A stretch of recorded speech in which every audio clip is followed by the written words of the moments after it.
Dear Madam Native Filipina, gusto ko po sanang mag-share tungkol sa AFAM ko. Kasi po, hindi ko alam kung seryoso siya sa akin at sana mabigyan niyo po ako ng advice. May nakilala po ako sa dating site. Isa po siyang Australian. Ang bilis lang po ng mga pangyayari. Walang ligawan kasi ayaw daw niya na mag-waste ng time. 2 days lang kaming magka-chat ay naging BF ko na si AFAM. Nagtataka po ako kung bakit madalang lang ang video call at messages namin ni AFAM. Ang dahilan niya, busy siya sa work. Pero may plano naman siyang pumunta ng Pilipinas by February next year 2025 para magkita kami. One time madam, medyo inaway ko siya. Ang sabi ko sa kanya, baka option niya lang ako kasi madalang lang ang message at video call. And then sagot niya, nagtatrabaho siya ng maayos para sa paghahanda sa pag-uwi sa Pilipinas. Kakaiba siya sa ibang AFAM na gusto ng laging video call. Pero sa kanya ko nakita yung marespeto at mabait. Medyo magulo lang ang isipan ko ngayon kung mahal niya ba talaga ako. Kapag magme-message naman siya ay laging may I love you. Mag 1 month pa lang po kami sa darating na November 12, 2024. Salamat po madam. Hello madam letter sender, it's too early to say na mahal ka na niya. Kasi nga mag 1 month pa lang kayo tapos madalang lang ang video call. Pati ba naman text, yung salitang I love you madam, madali lang namang i-type yan during chatting.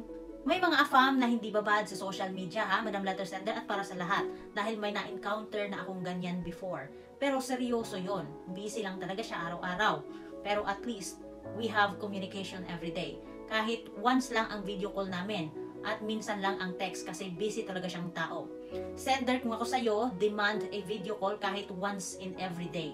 Sure naman na may free time yan before bedtime. Kung hindi niya yan maibigay sa'yo, then maaring you're just wasting your time. Dahil yung hinala mong option ka lang, posible. Dahil hindi po kapani-paniwalang wala siyang free time during the day na makapag-video call sa'yo. Kasi iniisip ko lang, maaring yung free time niya, ini-spend niya sa ibang babae na kausap niya din online. Sender, go with the flow ka na lang. Total, malapit na rin naman ang February. Bahala siya kung totoong in love siya sa'yo. Basta ikaw, ingatan mo muna ang puso mo. Tsaka mo na malalaman na seryoso talaga sa'yo kung nasa'yo na lahat ng impormasyon sa pagpunta niya soon. Ikaw ang magsusundo at maghahatid sa airport, common na yan. At kung hindi niya maibigay sa'yo ang complete details niya, sa itinerary niya, at hindi kang magsusundo sa airport, edi indyanin mo. Huwag kang tatanggap ng kahit anumang dahilan, kahit gaano pa ka-convincing yan. Mabuti na yung sigurista sender, kaysa naman sa huli, machok-chak ka lang.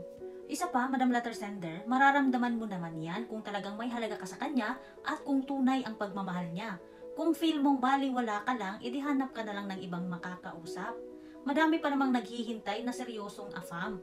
And one more thing, dapat hindi lang yung pagiging seryoso ng AFAM ang gawin mong basihan kung siseryosohin mo din siya. Kasi pakinggan mo din ang damdamin mo kung gusto mo ba talaga siya. Dapat may ideal man din tayo mga madam ha. Good luck na lang sa'yo, Madam Letter Sender. It's for you to find out kung talaga bang ikaw lang ang kausap niya online.